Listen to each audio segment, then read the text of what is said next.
Okay, we're being live streamed. Chuck, we've already gone live, just so you know. Yep. Okay.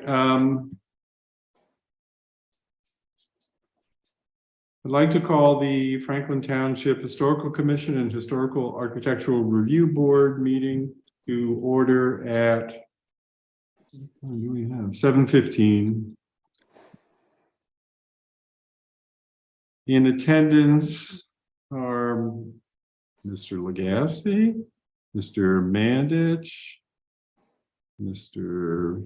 Phillips, Ms. Gallagher, and Ms. Latimer.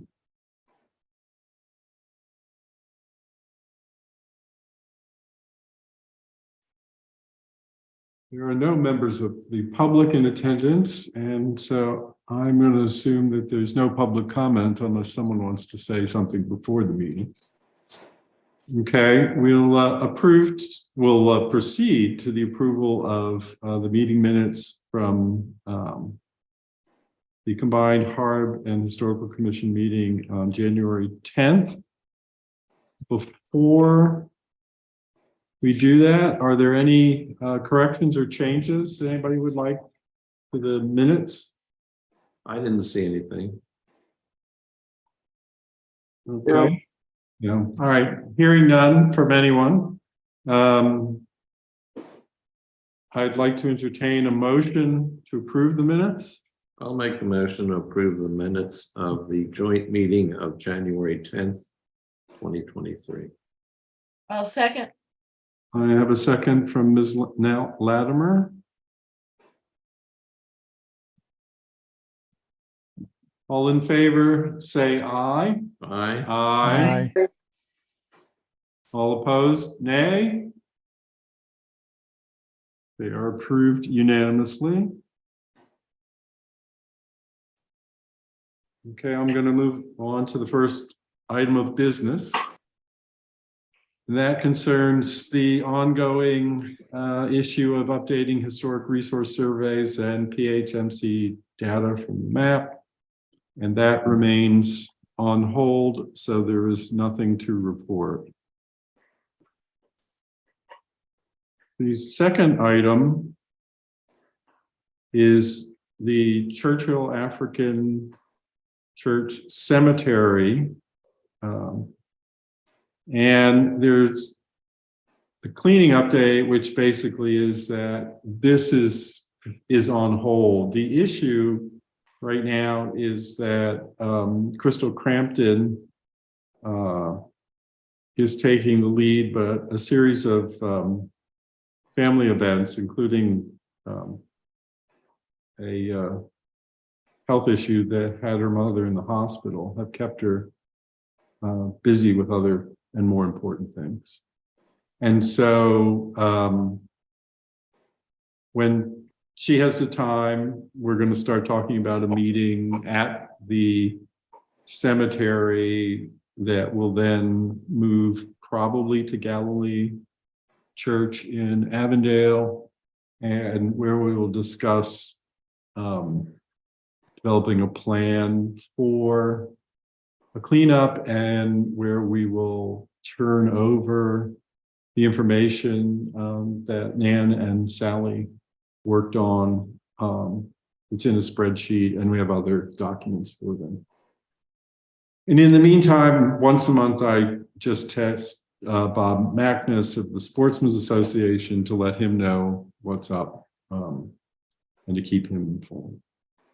So that's all I have to report on that. Is there anything that anybody would like to discuss with respect to that? Okay, I have one other thing that I do want to mention, sort of in conjunction with this. When we do a cleanup, I'm going to want people to spray their clothing for ticks and stuff. I discovered that Karen Marshall's husband and someone he runs with both managed to acquire the alpha-gal allergy from a Lone Star tick when they were running either in Chester County or in Cecil County. And in case you're not familiar with it, alpha-gal is what's often referred to as the meat allergy.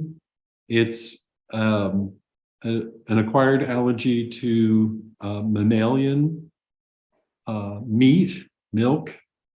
Oh, dear. And so that will, crimp your style if you want milk in your coffee or butter on your toast, a steak occasionally, or even if you prefer lamb, pork, or goat. So I think it's around. And so if you're out in the woods where the brush comes close to a path, I think it's highly desirable that you exercise some caution with respect to that. And the last thing I want is somebody working on the cemetery plot, which is very overgrown, coming down with something like alpha-gal, or for that matter, Lyme. So I think that's Are going to these be little tiny ticks like the Lyme ticks, or? I think they're larger than the Lyme ticks. And they're called a Lone Star tick because they have a sort of pattern on their back that resembles a single star. Anyway, you can your reactions if you have if you acquire the alpha-gal, whatever allergy, you can either range from something like anaphylaxis, or in Hunt's case, he was just constantly in gastric distress until he cut out all meat and other stuff. So it's all chicken and fish now for him. Yeah, so that's just something to keep in mind generally. Yeah. But I recently became aware of this, and it's a serious issue. You can still have chicken and fish? Yes, Okay. you still have chicken and fish, unless you're my sister-in-law, who also has a seafood allergy. She'd be limited to chicken, duck, and turkey, and squab and other, little delights. But yeah, that's it. You can have chicken, fish, and eggs. Milk is out. All dairy is out. Yeah, anything to do with mammals, right? Isn't that what you called it initially? Yeah, anything to do with Yes. mammals, right? So Luckily, I'm nasty enough that ticks don't like me. keep telling yourself Yep. that. Me too. I've never had Lyme disease as much as I'm outside, so I'm nasty as well. No, I haven't either, and I'm not a good user of insecticides on my clothing that way, but or repellents. But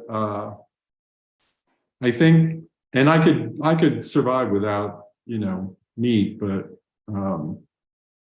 still, I think I'd rather be cautious than You don't want to have to. anaphylactic. All you need is a cookie or something that somebody's made. No more cakes, no more cookies, unless you know what's in them. So All right. So that was the one that got me. Okay. We'll take this seriously. We can't the have it. cookies. Yes. Yeah. Yeah, exactly. Well, you can have all the bread and water you want, as long as it doesn't have butter on Yeah. it. For the other township cemeteries, there isn't really a lot to note, except for the public record, I'd like to know note that thanks to Chuck's downsizing of the scans of the church's record book during the last meeting, it's now online on the Township History website. So anybody can download it. And actually, in connection with the Mount Olivet Church, I was sent by Fran Barrett, who grew up in Kemblesville, a scan and a transcription of a letter to one of the plumbers, that's Plummer, who was an elder of the church down here, from someone in Philadelphia who had recently visited the congregation and was writing back to Plummer about how he enjoyed the visit. And it's kind of a charming letter on a couple levels, because he talks about, their spiritual fellowship, their Christian fellowship. And then he goes on in the postscript to remind him that he owes him $5. But we have a scan of that letter and a transcription to go with that. And at some point I'll add that. That's a hefty sum. $5 then. $5 in the late 1840s. Yeah, Yeah, that's real money. that's like $100 now, maybe. Yeah, probably. So, yeah, so that's pretty much it for that. In terms of the connectivity project, that's sort of on hold. And I think I sent out an update. I can't remember if I recently sent out an update or not, but in April, I learned that some of the reasons why the project has been slow to begin, and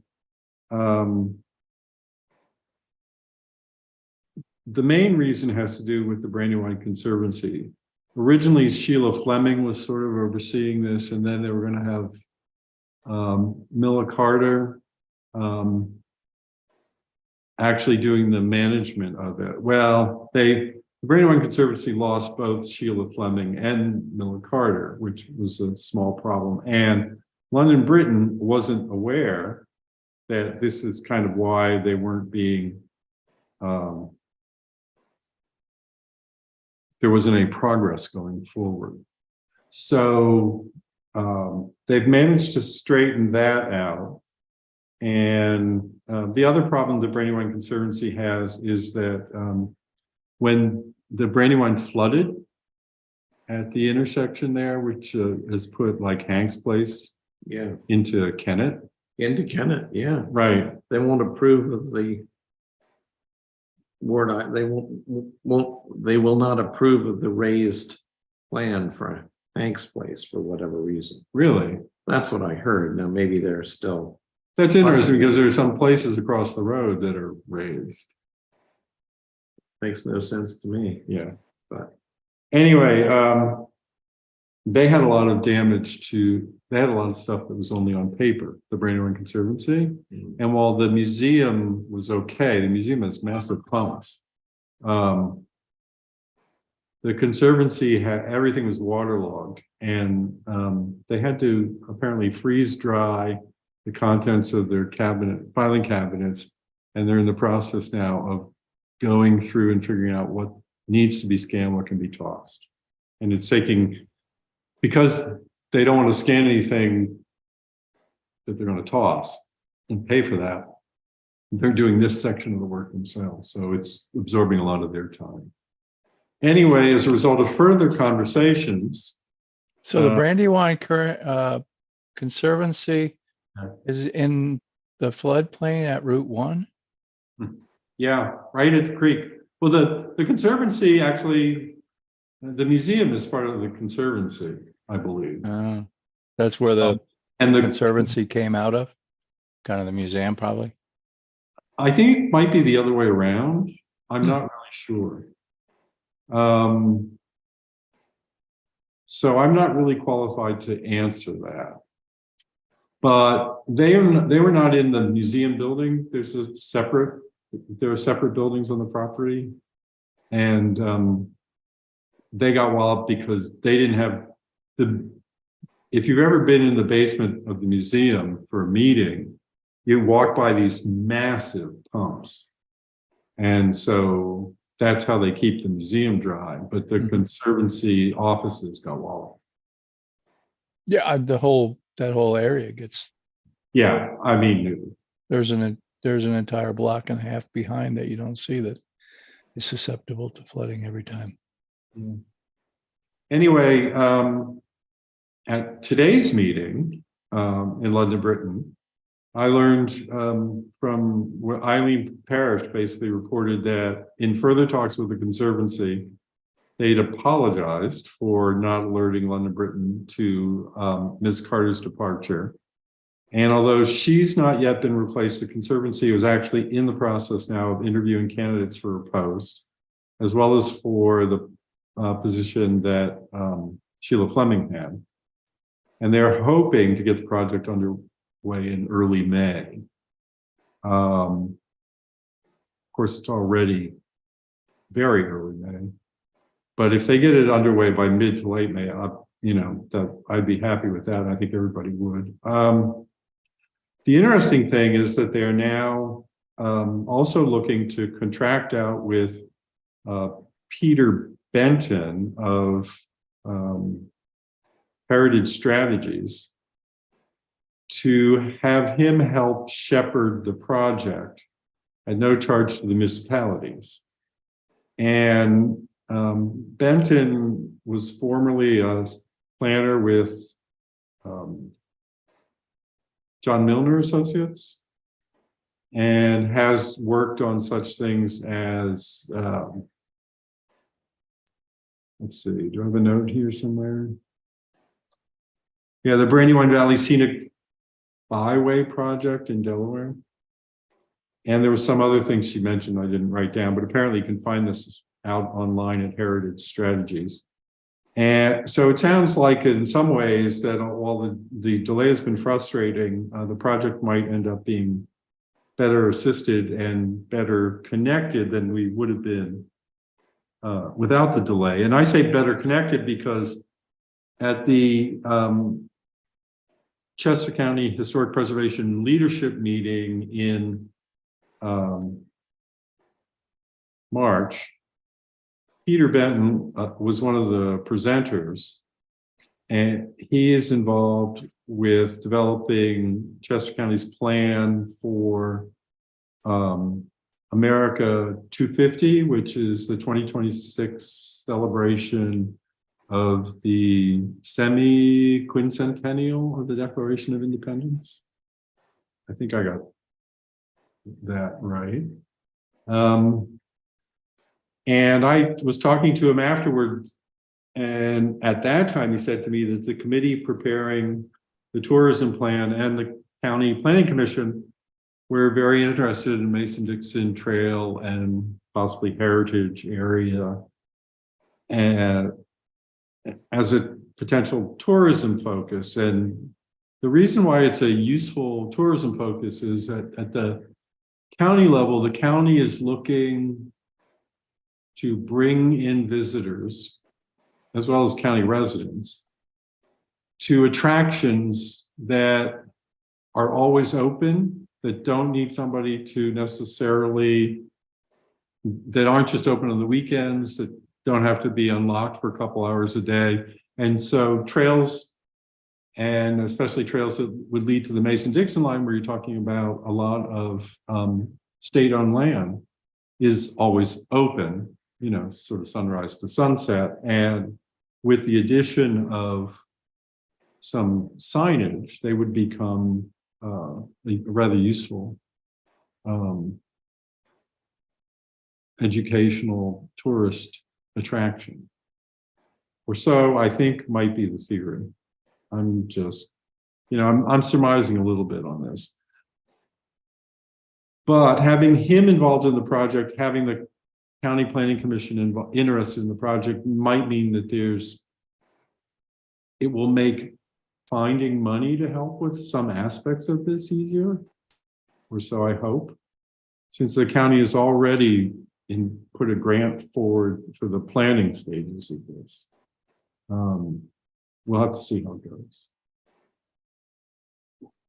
How does this dovetail in with the transfer of the, I don't know what the name of it is, but the park that is directly north of Fair Hill. That's in. Oh, it's a Big Elk Creek, it's a Big Elk Creek State Park now. Right. So. And it's, like you said, that it's administered now by the park. Well, it's administered as a park as opposed to as a preserve, and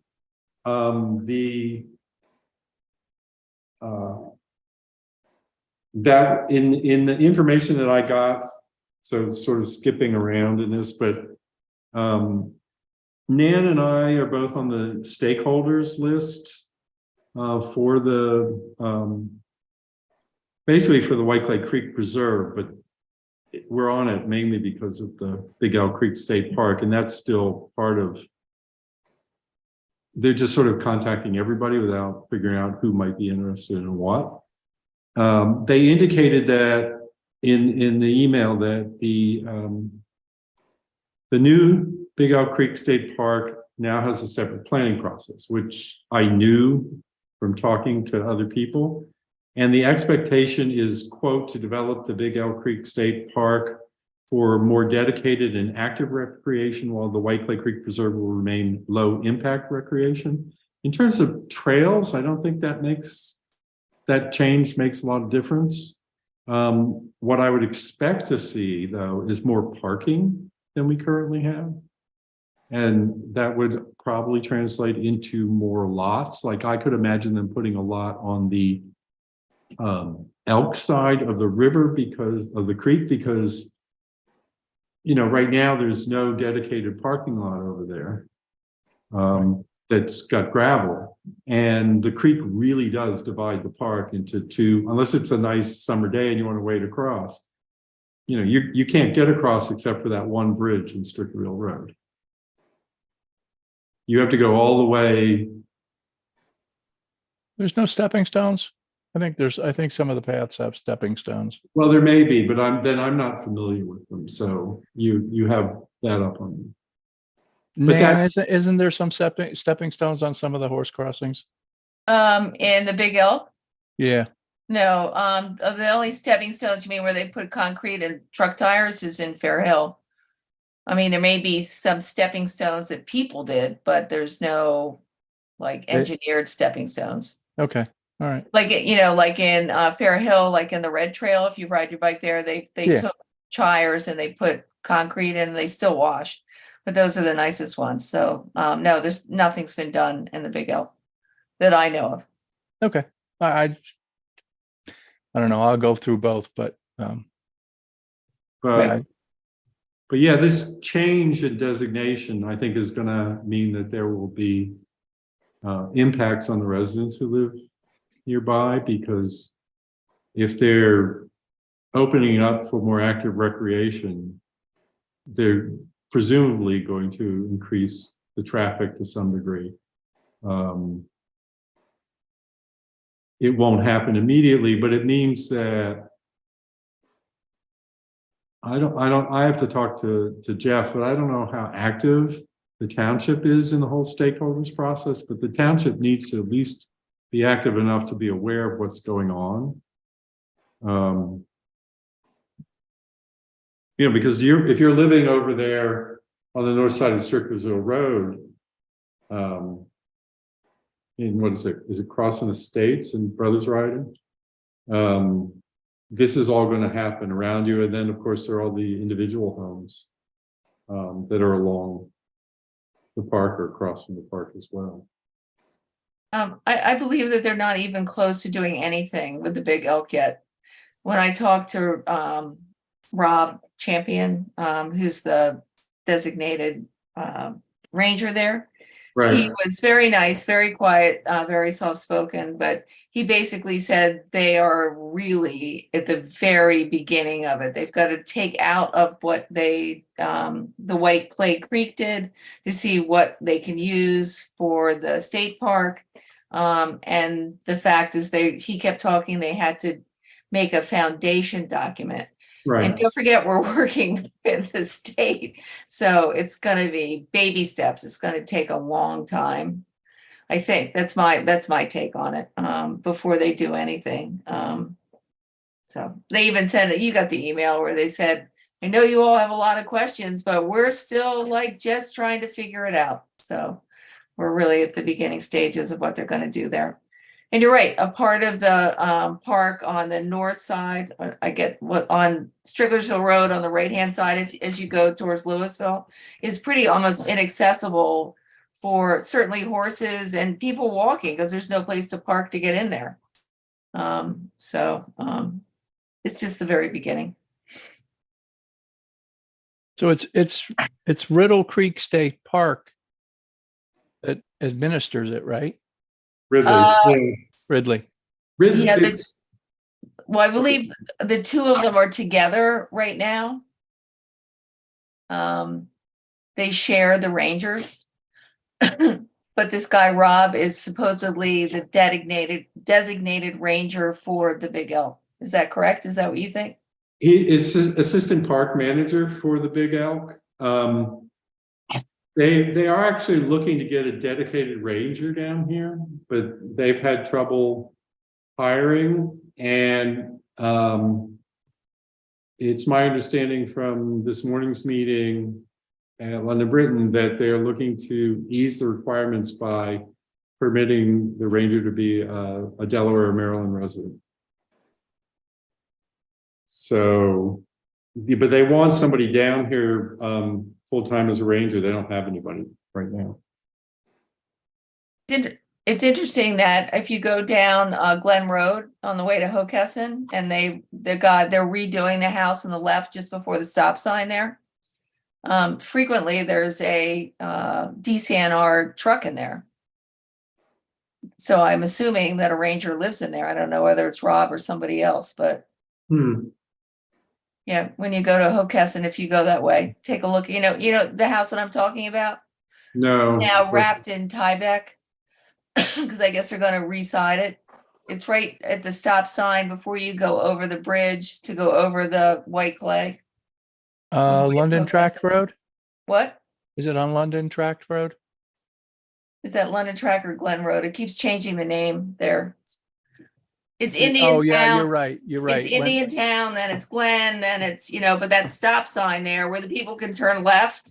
Right, okay. I know Stop what you're there, doing. right Yeah. on the left-hand side, there's a house. It was lovely, and they ripped off all the old siding, and there was some wonderful wood siding, but I guess they're not going to use that, and they've wrapped it in Tyvek. But my point is that there is a DCNR truck in there frequently, so I assume that somebody, one of the rangers, is living there. There's a second ranger that's kind of around when I walk down there. I don't know his name, but I don't know whether it's him or whether it's Rob. So hopefully they've got some ranger living in there, which would be good. Yeah, I thought they were getting rid of all three of those buildings, but I guess it's only the ranch that's going. Which ranch? So turn onto from what that house that you're talking about. If you Yeah, turn right right. onto London, And the Onto house London that's right Track. there? yeah, I They're gonna believe get rid of that? I believe they're going to demolish that. Why? That's just the rumor that I heard. And I can't even remember who told me. That sounds to jive with what I heard today at the London Britain meeting, that there was one house they were tearing down. Yeah. Interesting. And then, so there's three houses that were always part of the park. And just recently, they all became vacant, even though they were being rented. So I don't know how that all worked, but, and then there's also the Stone House as you continue along. If you don't turn right, Oh. and you go straight, Right. the Stone House right there. The that's bed still- is built into the bank, that's built into the hill. Yeah, that's fake. I mean, that's been vacant now for a year and a half or so. And Yeah. if Bobby you look Reaver on, grew up in that house. Yeah. yeah. So if you look it up, it's owned by a bank, which is obviously just a holding for the park. That's too bad. I mean, it's a stone house. It should be okay, I guess. I mean, don't you think? Yeah, well, as soon as they say they're not going to use it anymore as a house, then it's going to get lost unless Right. they open offices or something in it. Yeah. Yeah, I thought that was a bad move, but in any case. Yeah, used to be It a sounds dairy promising. farm. Used to be a dairy barn behind it. Yeah, Yeah. that makes sense. So that Yep. would, yeah, And then the Evans house, which they fenced off and took the roof off, and it's just walls there. The old mill. Well, That's it burned. It what? It burned. Oh, it did? Well, it was Yeah. already falling down. What, Yeah, kids it set it was- on fire? yeah. It, I suspect it was probably a vagrant or something. But, or who knows, but yeah, I mean, the roof was starting to cave in. I know that. Right. It burned. London Britain's Historical Commission has actually been pretty active in pushing DCNR to do something about that. And the Sexton's house, which Right. is down there, and do things with, or two, like they replaced the ceiling on the interior of the meeting house. And the Friends of White Lake Creek are somewhat heavily involved in that, in terms of raising money for that sort of thing. What we have to do is somehow, I think that residents of Franklin and Elk have to find some sort of vehicle to be involved, either as a subcommittee of the Friends of White Clay Creek, or their own separate committee, so that there's some sort of good active way of interacting with the park once it's really established and up and running.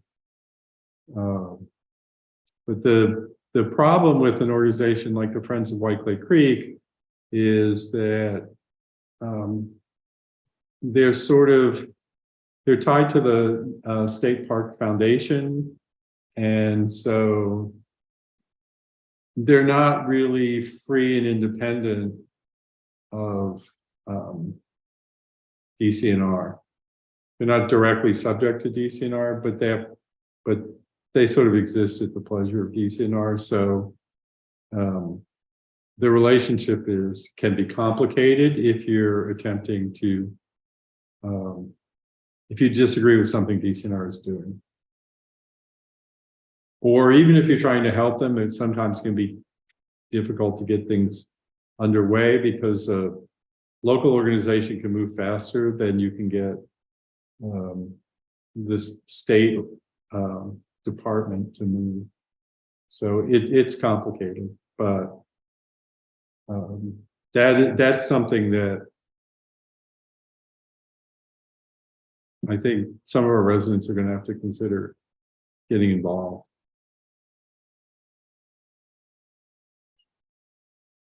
Anything else on this? They knocked down the house at Indian Town in Flint Hill. Yeah, I have a Yes. question. Why did they do that? I mean, first I saw on Facebook that it got vandalized, or was Yeah, that? so it was vandalized by, it's not clear who. And so that house, the property owners have been seeking a demolition permit for a while. And, you know, much the way, well, I mean, for any property outside the historic district, there's no process to, you know, the historical commission can go before the supervisors and say, you know, this is a really important house. We think you ought to try and work the property owners, but there's much less leverage than there is for a house in the historic district. And that's true in London, Britain. And so Susan Moon, who is the head of the London Britain Historical Commission, was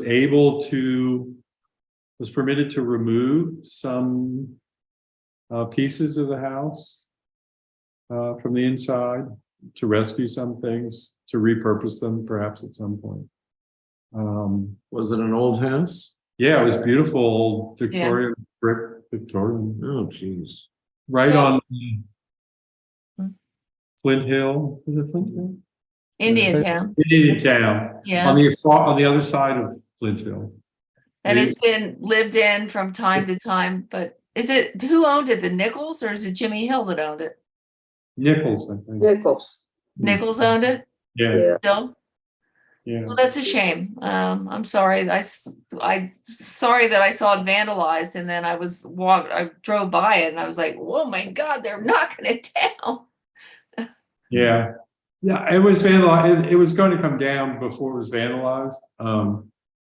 And it had been more than vandalized. I mean, when Susan Moon was in there, she said, you know, floorboards had been removed and other stuff had happened. So I don't know if I think the property owner had permitted other people to go in and remove, you know, essentially reclaim for other uses or parts of the house. And it sounds like with respect to the floorboards, they've been kind of thorough.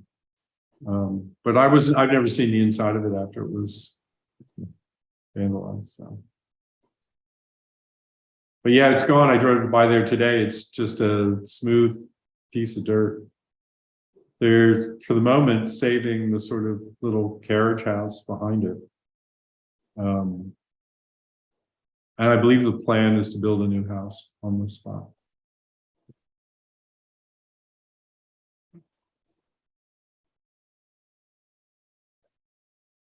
Anything else?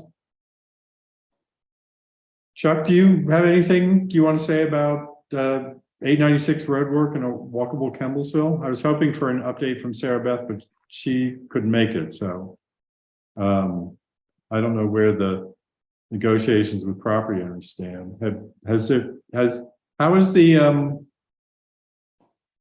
pedestrian access meetings? How are they going?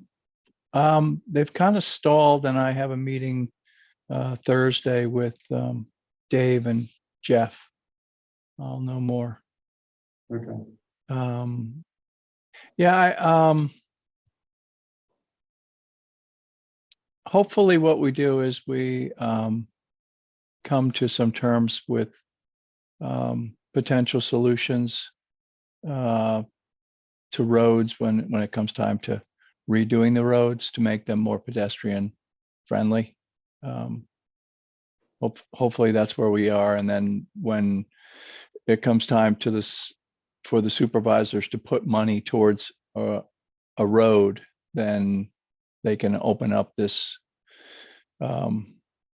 list of solutions and say, okay, this one makes a lot of sense. And we start to have more and more, you know, instead of continuing to just widen the roads and wondering why people drive faster on them. We'll have those solutions out there. That's my hope, and that's I think we're the best we can do at this point because it's baby steps. But so I think that's all Yeah. I was disappointed to learn that they were going to ditch the Gateway Islands for 896 in the village. But How did that happen? How did that go? well, I'm not.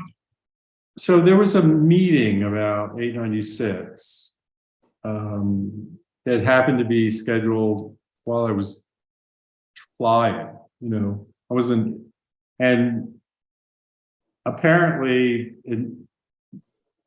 concerns were raised about curved islands damaging farm equipment on the roads. It's not clear to me, since I was not there, that's really all I know. And by the time I heard about it, it was essentially a done deal. The supervisors had already decided that they would remove the islands.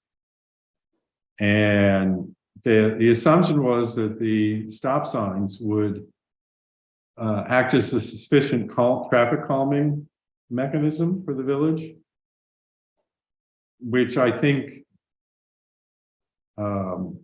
fails to take into account that the purpose of the islands was to keep people from both accelerating away from the stop sign and getting them to slow down before they entered the village, so that they would help maintain, you know, a calmer traffic throughout the entire village. You stop them, but that doesn't prevent them from gunning it away from the stop sign in the village. You know, right now, the opportunity to do something about that presumably waits for the next time PennDOT revisits 896. Well, yeah, and so the challenge, the other challenge, I won't be here because that'll be 20 years from now. yeah, I mean, the other challenge that we have really is so many of our roads are state maintained. Right. That, I mean, I realized around me, there's the only thing, my development road is like the only thing that's not state maintained. So what we have to do is we have to put in place these solutions. We have to actually get a couple of these solutions in place. Once we do that, then we can pressure the state that when they come in to do maintenance, that they do it according to our standards. That's a possibility. But until it's kind of like, you know, they're just going to say, well, we're not going to do any of that. You haven't spent any money that way. You haven't pushed it that way. You can't prove that you want, you know, you say you want this, but only on our dime. So once we do that, then we can press for a change in flavor. I don't think we'll be able to get very far on either of the routes. So I think there's a big difference between 841, 896 versus like Creek Road right near me, which is also state maintained. I had no idea. I was out there measuring, figuring out exactly where the walkway was going to be. And Jeff pointed out that's state maintained. I was like, oh, never mind. So, I mean, there's a lot of them.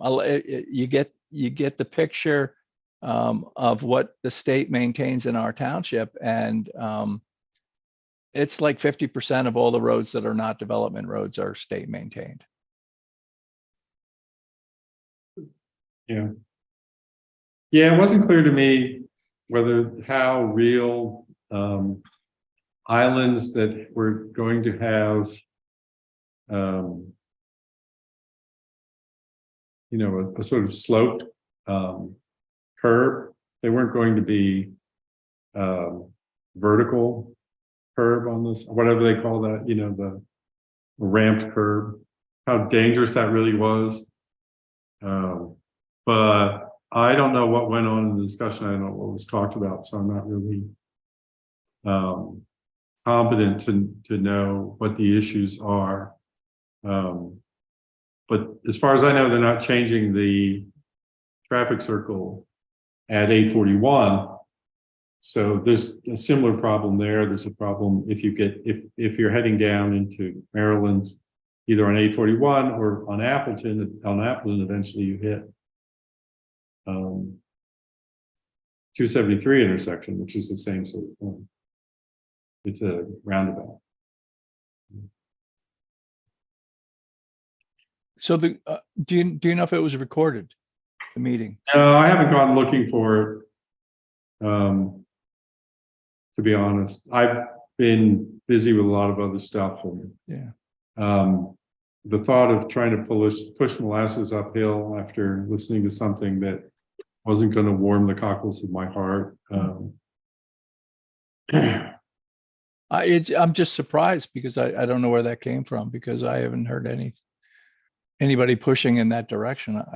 I thought that they were kind of a done deal. It surprises me. Yeah, I don't know. You know, like I said, I wasn't around for the meeting, so I have no idea what was said. Mhm. Yeah. If there's nothing else, I'll move on to our next topic. And I am sort of fitfully working on some brochures, but not making very much progress with that. But with a little luck and some free time, I might have something ready by the time of our next meeting. As for the website, as I noted, I guess the Mount Olivet record book is up there. A couple other smaller things have been added. So I have been trying to keep that as up to date as possible. With respect to township history, I'm going to be doing some picture scans with Tim Richards, if all goes well. He sent me a rather nice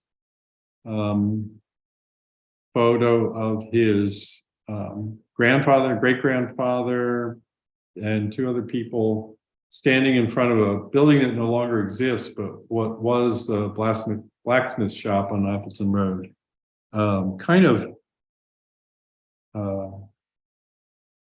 you know, the brick Victorian on Appleton, on the right hand as you're heading south. It would have been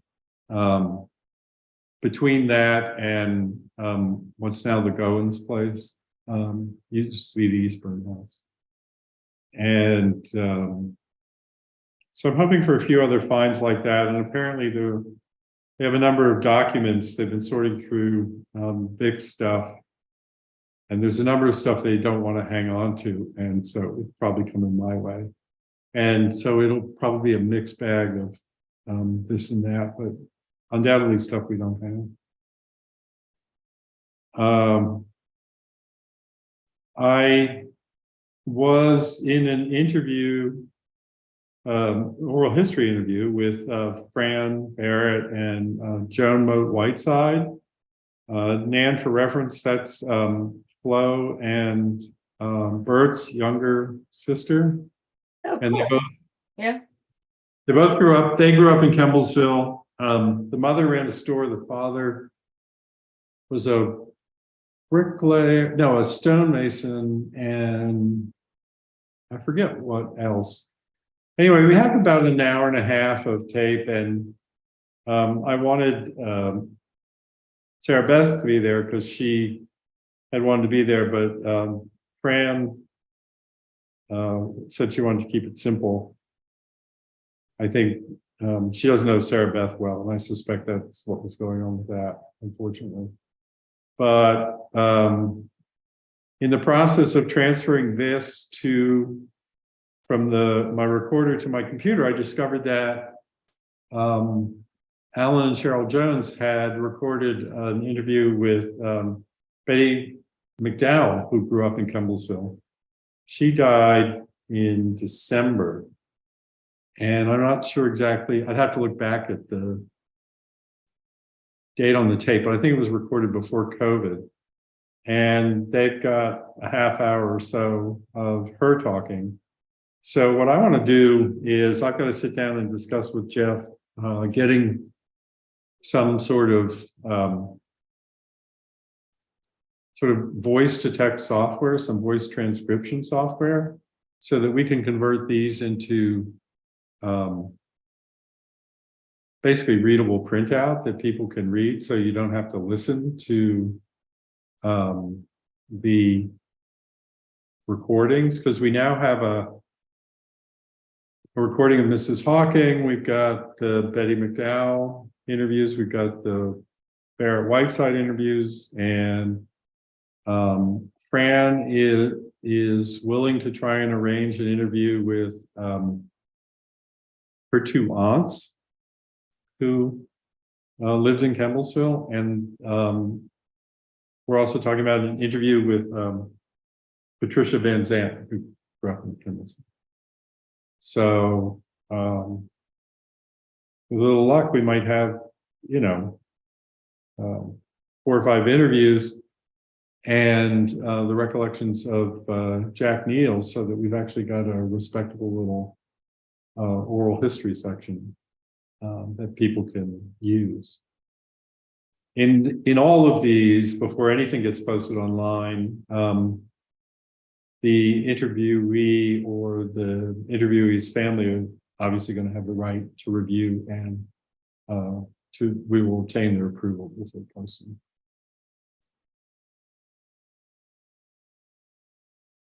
And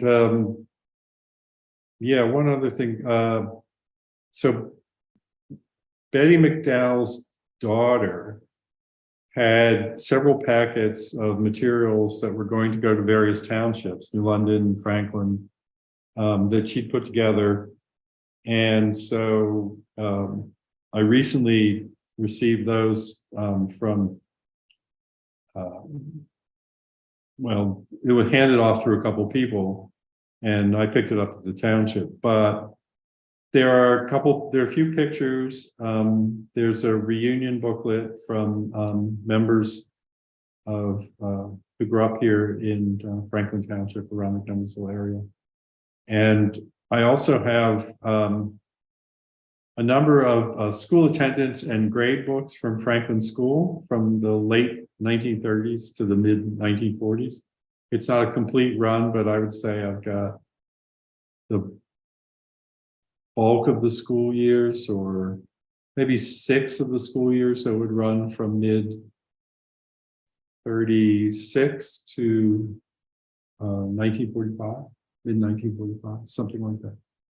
So it's I'm not going to run out and scan them. I'm sure nobody wants to see their grade school report cards put online. But it's nice to have. It also actually gives us an idea of who's attending school in the township at that time. So I'd like to extract that information from that at some point. And we actually have, an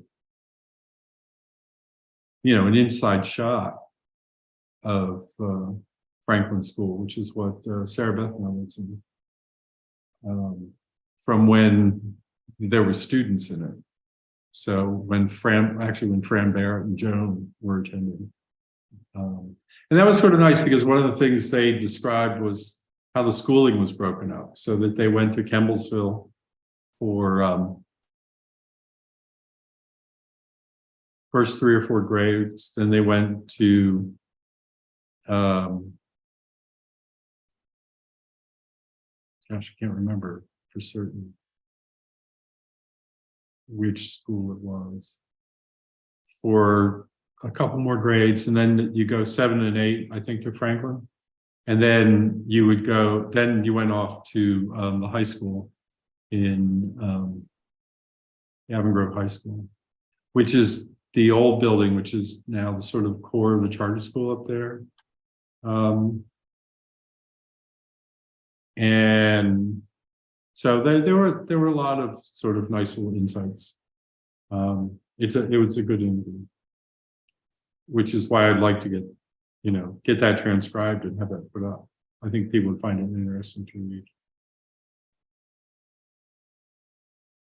About 2 Sundays ago, I went to a meeting at the Kennett Square Friends meeting. A guy was giving a talk on the trolley system that ran from Westchester. Right, I wanted to go that, but I had to be somewhere else. Well, they expected 30 people to come. 90 people came. Wow. It was surprisingly well attended. It was a good talk, lots of pictures and things, but it was heartening to see that many people interested. Not all of them had gray hair either. So.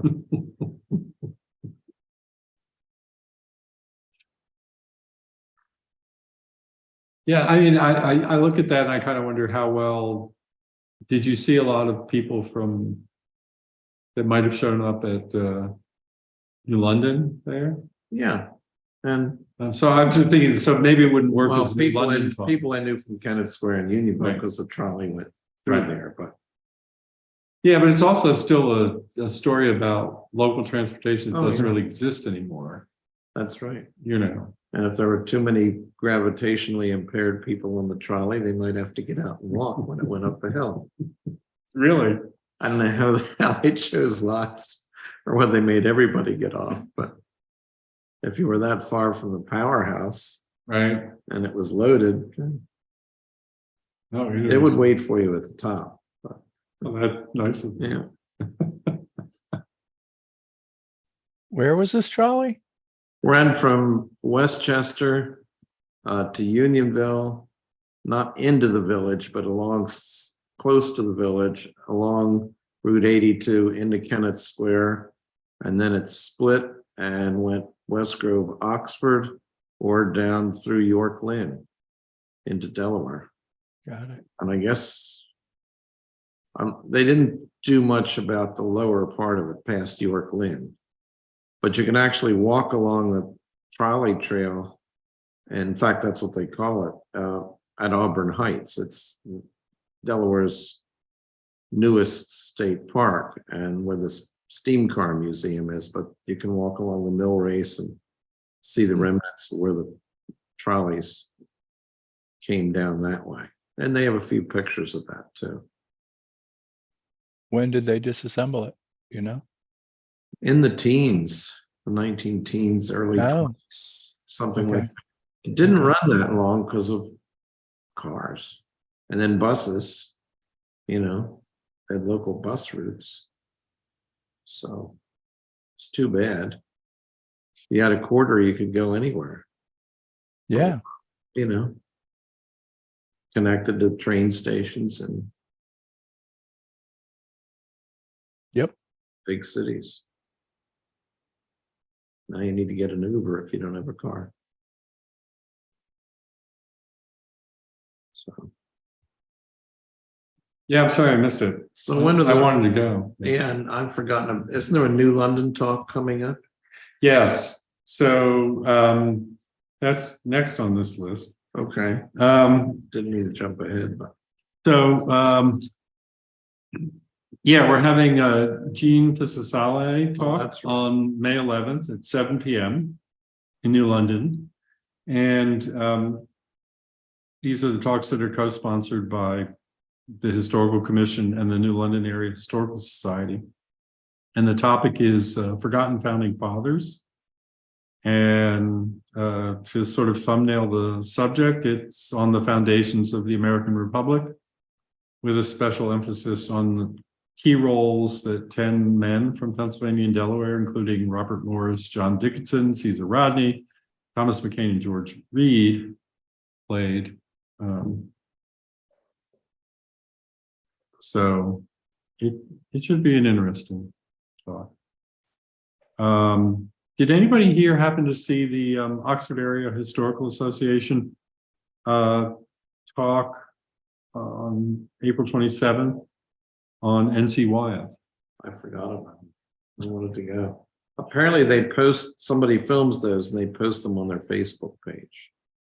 I know they have, but this one, I can't remember where this one, a lot of these are like sort of simulcast or Yeah, online only. But this was another one where I had a conflict. I forget to write things down on the calendar and I miss them. Yeah, I write them in the calendar and then I have Then you something don't else have I the have to calendar. do. Oh. Yeah. So that doesn't help. But yeah, that sounded like it would be an interesting one. And I was thinking in New London that we could maybe poach their speaker at some point. Oh yeah, that would be a good idea. Yeah, I'm always paying attention. They have so many more talks in Oxford. Reruns of Oxford for out here. Well, and the thing is, most people don't go to both sites. Yeah, that's I true. mean, I've done that sometimes. I know you have, but people, they're not that far away, but people don't take the time to go up. So, you know, I was thinking, I was sort of interested from the point of view of, did it go well? Mm. But the talks in Oxford usually go well. So, Yeah. Yeah, we generally had pretty good luck when we've invited their speakers to come down and speak.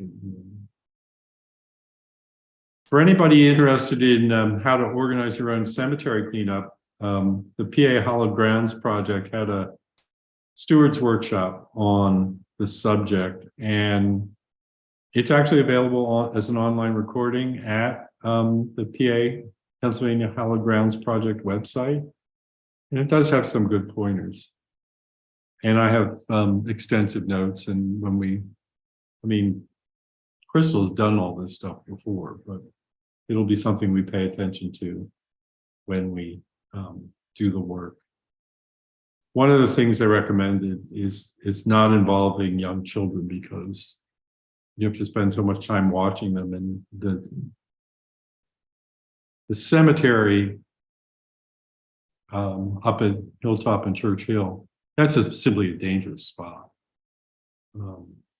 So it has to be adults, and they need to sign waivers. Mhm. That's the other thing. So And then there's so there's a talk coming up in Oxford on May 17th at 7 p.m. at the Oxford Presbyterian Fellowship Hall. And it's going to be on the Grange, and Sarah Beth is one of the two speakers doing this presentation. That's May 17th, you said? May 17th at 7 p.m. Yep. This will also be streamed live on their Facebook page if you prefer to watch it that way. So I have to check my schedule. This just came through like today or yesterday, and I haven't done that yet. Revisions to the historic district ordinance. So the comments came back from the solicitor. And I would describe them as generally minor, but nonetheless definite improvements, which is good. And Jeff has asked me to write up a little synopsis for the supervisors for their next meeting. And with a little bit of luck, you know, it's the supervisor's decision, but I don't think this has to go back to review. Personally, I don't think it has to go back to review to the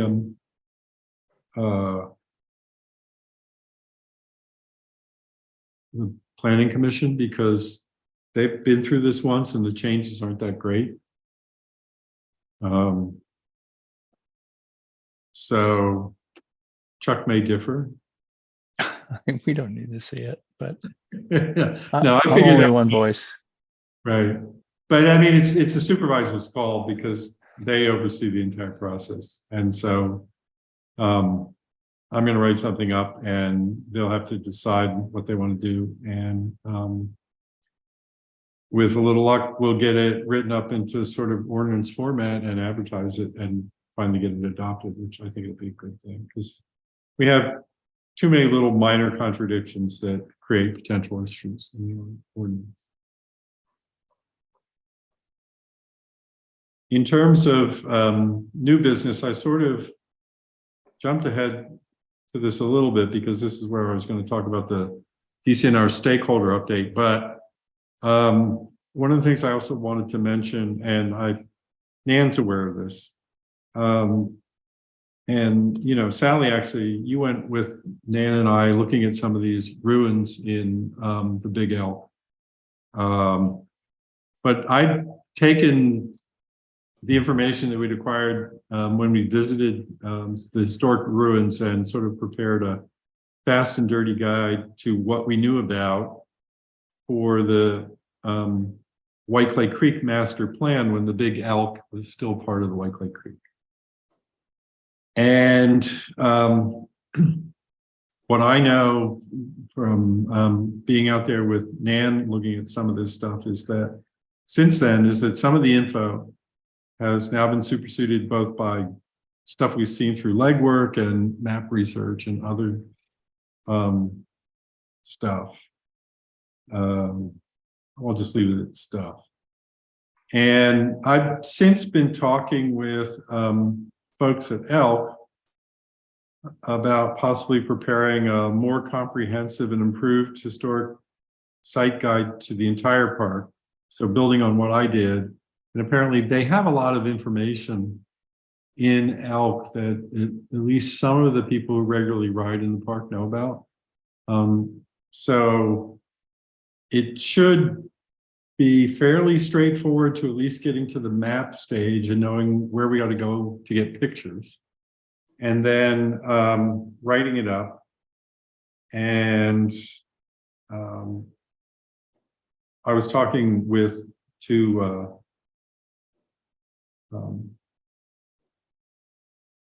London Britain about this morning because I've been having some trouble getting in touch with Rob Campion at the park. And Susan was interested. Susan Moon, who's the chair there, is interested in helping with the project, which would be good to have plenty of hands, and I think some of them have actually been in elk. I really haven't wandered around the elk portion of the Strawbridge property at all. And actually, before I went out with Nan, I'd hardly wandered around the Franklin portion of the property. So right now, I learned today, Rob's in a couple of training sessions. So in a couple of weeks, I'm going to try this again and see if I can at least meet with him, because what I need to know is that there is interest in this, which I do believe there is. I don't really doubt that. And more importantly, what the time frame is, so that if it's something they need tomorrow, that's not something we can do. They need to rethink that.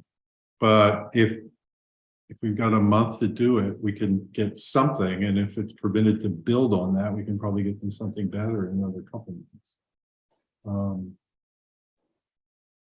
But it's really going to depend on understanding what the time frame is and to what degree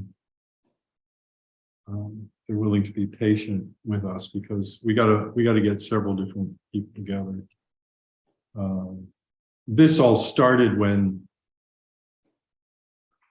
Tim Grimmy, who is part of the White Clay Creek, Friends of White Clay Creek, went to Emily Kilby, who runs Forgotten Fairhill, and he's apparently attended her events and asked her what she knew about the Strawbridge property.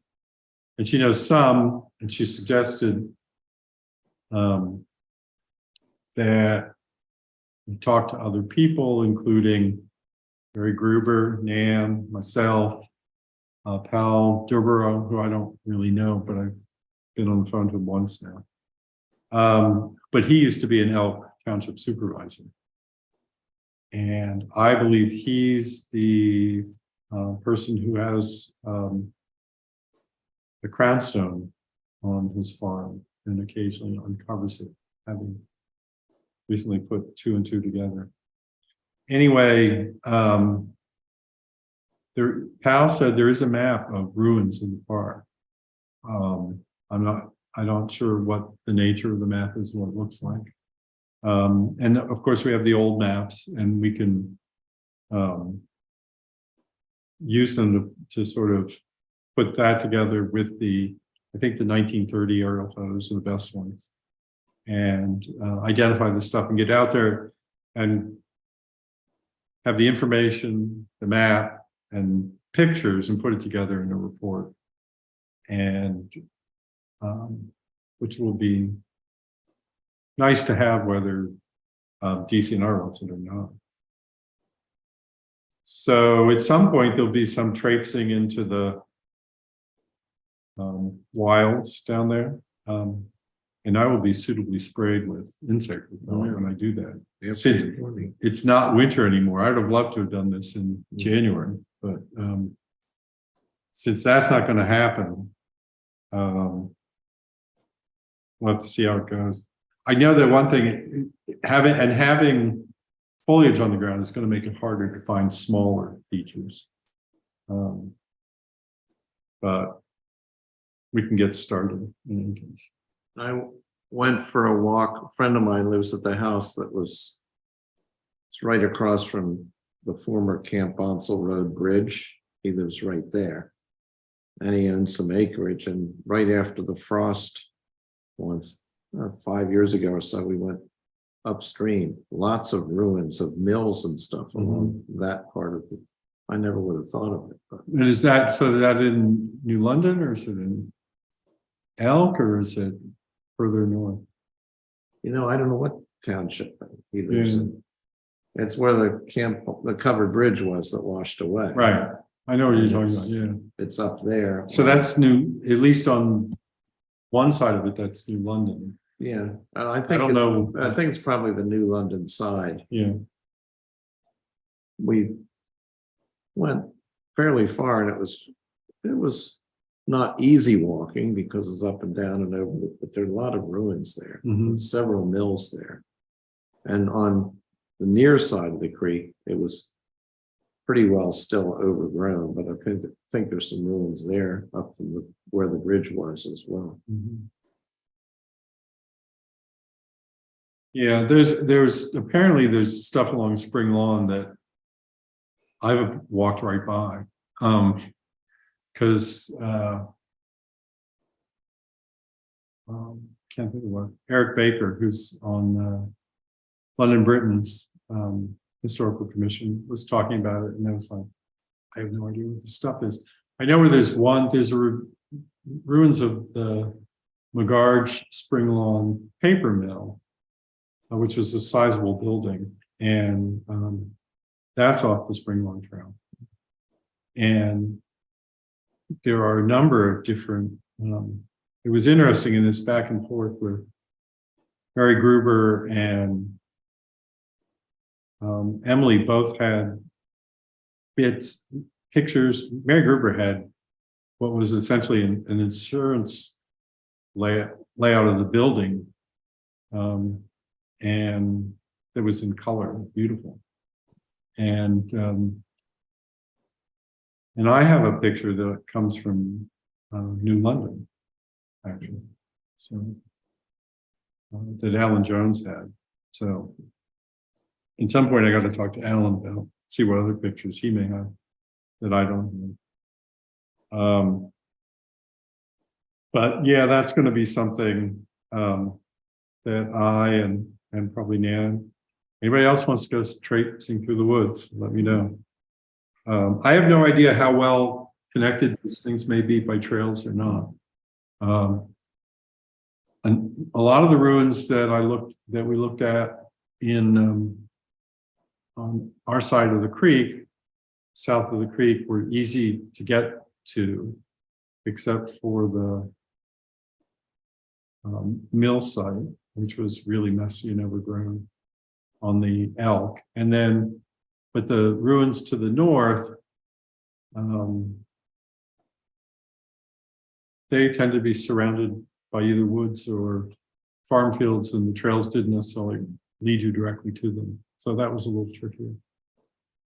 I think I'm going to have to subscribe to, I think, All Trails again. I mean, Chuck, have you ever used any kind of trail mapping program? Yeah, a couple of them. Yeah. Not religiously. Right now, I just jumped into the historic maps on Google Earth to see. Let's see, where am I? I'm in 1992, and I'm trying to see what we can see there. So that's, yeah, they're out there. I think Nan, the one you use is the one I've used the Yeah. most. That's the one that Chester County told me to use. It was pretty good, and I've forgotten her name. She exported it, and when I walked all over the Big Elk Creek State Park trails, and it worked pretty well. I So forget this what it was one- called. this one- What was it called? Do you recall, Chuck? Is that All Trails or Is it All Trails? Is not Trail Forks? I don't I don't know. know. I've seen too You many. could reach out to Chester County, but that's the one they suggested, and she didn't have any trouble exporting it onto a Google map.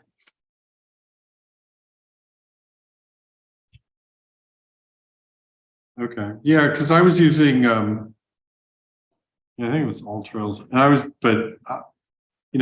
paying minimal amount for it, so I had access to a limited set of maps, but I was able to put it on a satellite view. So you had some, and I could mark waypoints, which was the more important part, because then I could figure out, you could sort of see, relatively speaking, where these ruin locations were as a result of that.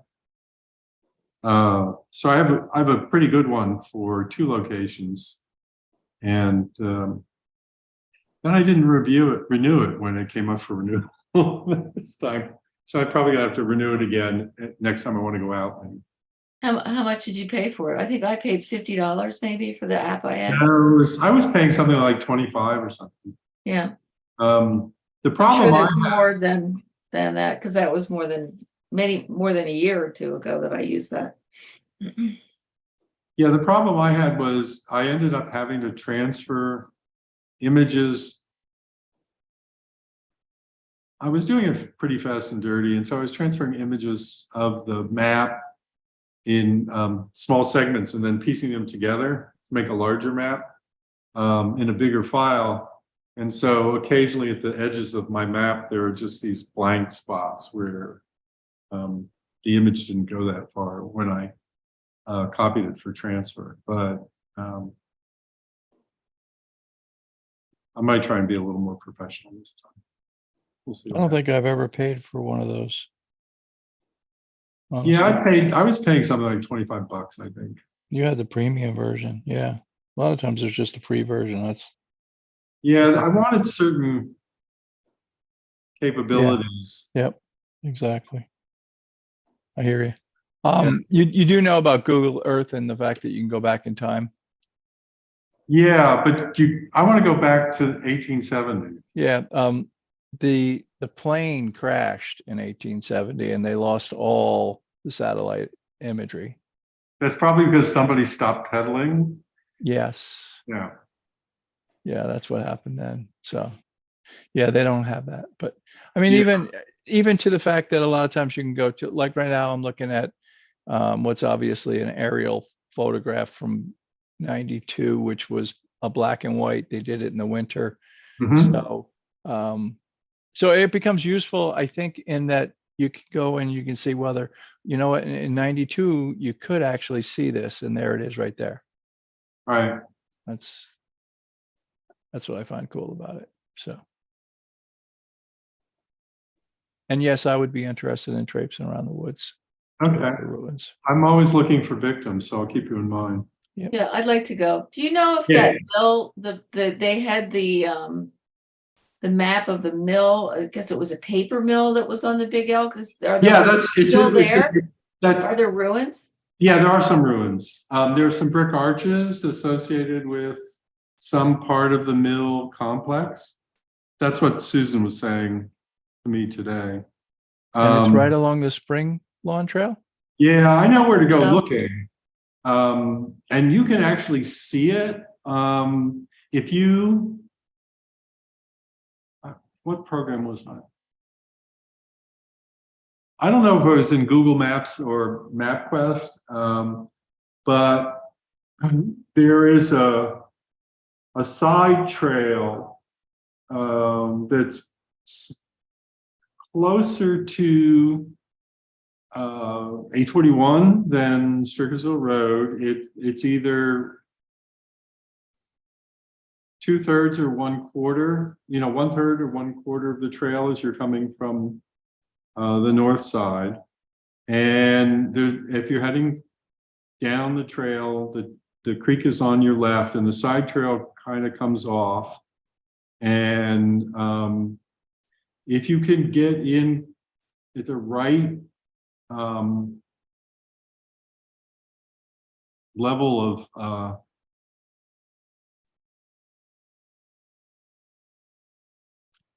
I think I can see detail, two you mill can sort of races. see almost an oval earthen mound shape. Yeah, I can see like two potential mill races.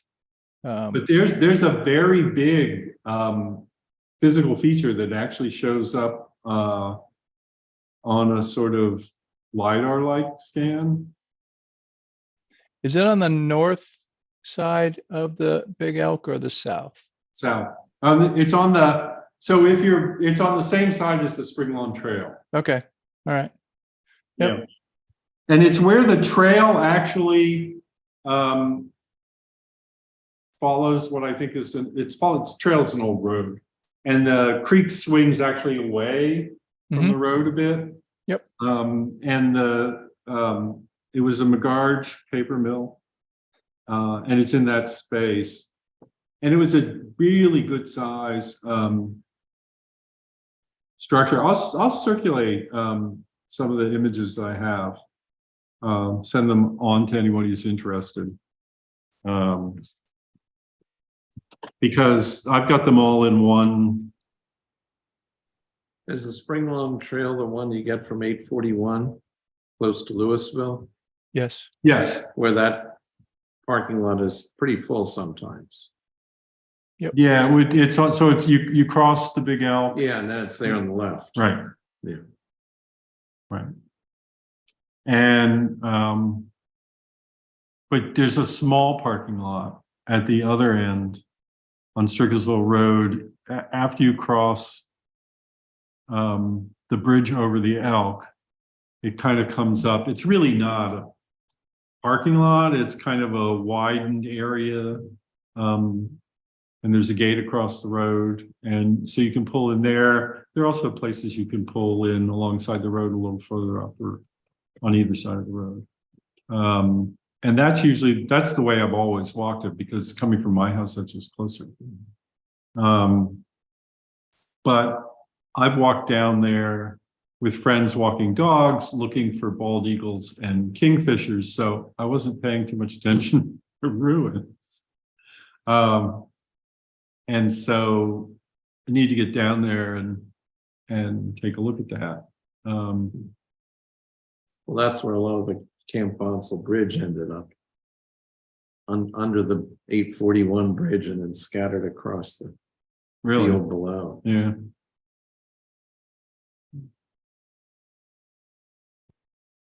All right, but I will circle the circulate the McGarge info. There's some photographs. There are the map detail and the mill plan for insurance purposes, which is cool. It doesn't blow up too well, so you can't zoom in too far. The text will start to degrade. We have to work with elk on this because it's technically an elk, correct?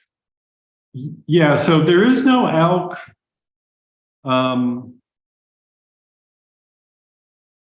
historical commission, but Mary Gruber, who used to head it, has been lassoed into the project, and Hal Dubrow is a former elk. Dubrow was a former elk supervisor. He mentioned someone else. I don't know whether she will get involved or not, but and then, you know, Emily Kilby may have some pertinent information, and if she does, I've already got access to it, but I'm not sure where it's located. Her files are extensive, and we're talking somewhere between 30 and 60 gigabytes, if I remember correctly. So, you know, that's like what?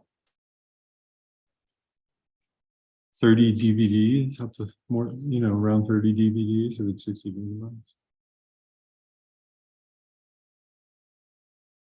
So we're Anyway. gonna walk down the middle of the creek.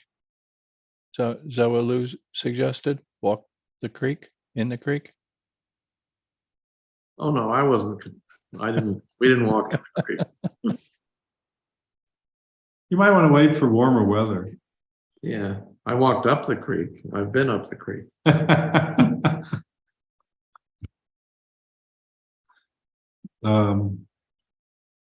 yeah, it would be good to, you know, start with the old maps and see if they can be coordinated with the ruins maps, see where any holes might be. And you can at least put family names on some of these ruins from the 1800s, and you can start with that. And then we can always later expand on the history, but at least if we can identify the bulk of them, then it will be a good starting point, and do it in such a way that somebody else can find them. Yeah, I could see that then possibly the park people would put up a permanent info, or you scan something and it tells you all about the ruins that you're looking at. Which, if we introduce that to them early enough. Yeah, I don't think that's unreasonable, and given the way that the park was created through the purchase and consolidation of smaller farms, there's, there's a story there that, Emily has certainly been telling that in terms of Fair Hill, and there's a story that could be told about the Big Elk as well. Yep. Yeah. Nope, I'm definitely interested in helping that. Oh, so one other thing, wasn't on my notes to mention, but there's apparently a Elk Creek's Watershed Association. So it's free to join. So I found them and I sent them an email, and so I will attend their next meeting whenever that happens to be. And it presumably takes in the entire watershed, which is from where the roughly the two creeks, the confluence of the two creeks in the Elk River starts all the way up into Pennsylvania. But every person who's an officer in the Watershed Association appears to live in Pennsylvania.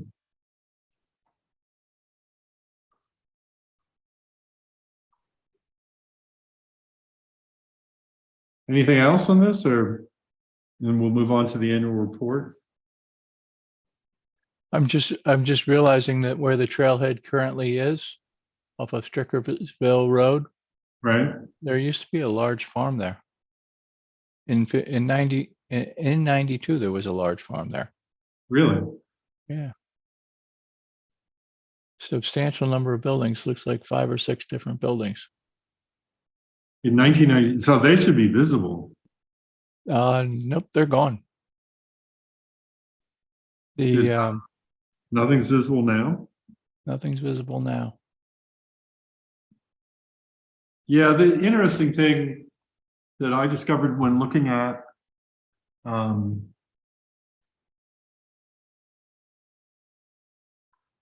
the section in Franklin, especially on the south side of Strickersville Road, I can't, in honesty, I can't say I would draw the same conclusions for the stuff that's off Bullock.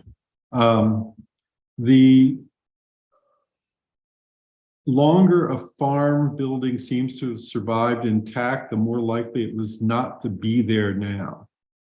In other words, the things that went into ruin early tended to survive in ruins, or went into ruins earlier, and things that survived so that they're visible in the 1930s were less likely to be visible now. Got it. Yeah, where I'm talking about, the trailhead right near Fairville Lane. Where? There's a parking lot off of Yeah. Strickersville. Yeah, they tore that house down when they made the parking lot, so that wasn't too Right. long ago. I guess my point is that Oh, that house, yes, that's a little sore point with me, because that only got torn down after the state acquired it. Right. that's And we only yeah. found out about it when I was involved in updating the historic resource map. And I'm going, wait a minute, that resource isn't there anymore. They never came to the township and asked for a demolition permit. They never came and even alerted the township saying, That's in the back of my mind, that's kind of my thought, is that we better find these before they get in there and take. Well, that's an interesting question, is whether they would attempt to demolish ruins, since most of these are isolated and it becomes a very expensive proposition to get equipment in there and level these things. And I'm certainly hoping that that is not what they're looking to do, because if they are, we're basically providing them with the blueprints to do that if we give them a list of all the ruins. But Yeah, but that would mean that's, I don't know. I don't think that's. well, I mean, the more likely that they're identified and we can register them that way with the PHMC, the less likely that at least the DCNR is going to molest them. Yes, That's Unless they were probably doing something as dangerous, and then that becomes a different question. But they haven't really done anything with the existing ruins in the white clay, so I don't think they're looking to do that here. No, and I think it was, somebody said, you know what, we can't put a parking lot here because there's these ruins, take them down. They're But worthless. it wasn't a ruin, as I recall. It wasn't a ruin, it was a cracked house in, yeah, it was in decent shape. Yeah, and they didn't want it because they didn't want to rent it. They didn't want to have kids going in there. They wanted to catch on fire, so they just got rid of it. I think And the that was, only reason you know there was a house there is because there's a windbreak line of conifers on the west side of the parking lot. And that's the only thing. There were some outbuildings. There was a sort of 4-square kind of house, manufactured block house. And they just eradicated it from the face of the earth. Well, we could put up a sign, we could give them some signage to put up to bring it back to life. Well, it's just a interesting, if you're just walking around, it's interesting to see, oh, there was a house here. Right. owned I by mean, someone. there were barns along the south side of Sturkeville Road at one time. And into at least the 30s. I haven't looked. I can't recall what the later aerial photographs look like, but they were there for a while. They were gone before the state got the land, Got it. but that house was not.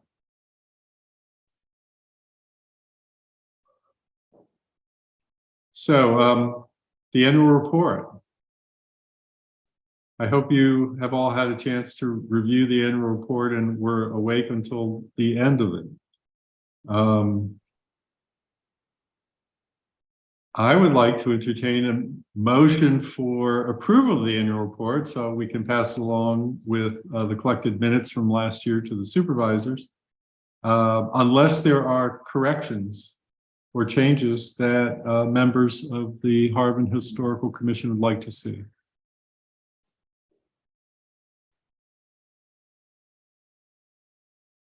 I guess I'll make a motion to accept the annual report as presented. Is that broken?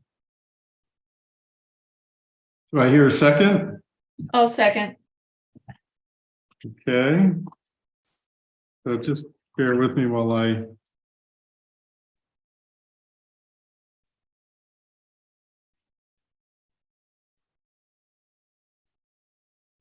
All right, all in favor, say aye. Aye. Aye. All opposed, say nay. Hearing no negative votes, the motion is approved unanimously.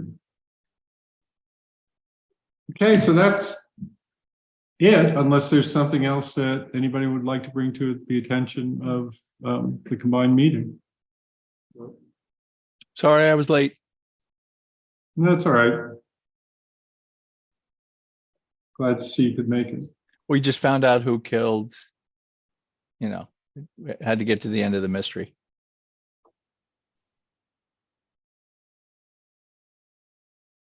Fictitious mystery. It wasn't real. It was just on TV. Yeah, no, I figured. So, but you did, I take it, and Yes, Yeah. found out. No, I was too engrossed in the TV. I'm sorry. it's quite all right. That it's better to be engrossed in the TV and forget about an upcoming meeting than to be engrossed in your work and forget to the fact that you have to drive to pick up your daughter at the bus stop. Uh-oh. Yeah, and I forgot so completely that she went and knocked on the door of a house and asked to borrow a phone to give her father a call. So somebody was a little embarrassed. I did that once. Sure. You just, it's tough. People talk about being in a zone. Well, sometimes the zone makes the rest of the world dead to you. Yeah. All right, well, there being no other business, there being nobody who qualifies as public to comment, we'll adjourn at 10 of 9. Thank you. Good to see everyone. Yep. nice That's to good see seeing you. you. Thank Elaine. you. I'll try and get the minutes out a little sooner this time. Have a nice weekend, everybody. Yep, good night. Good night.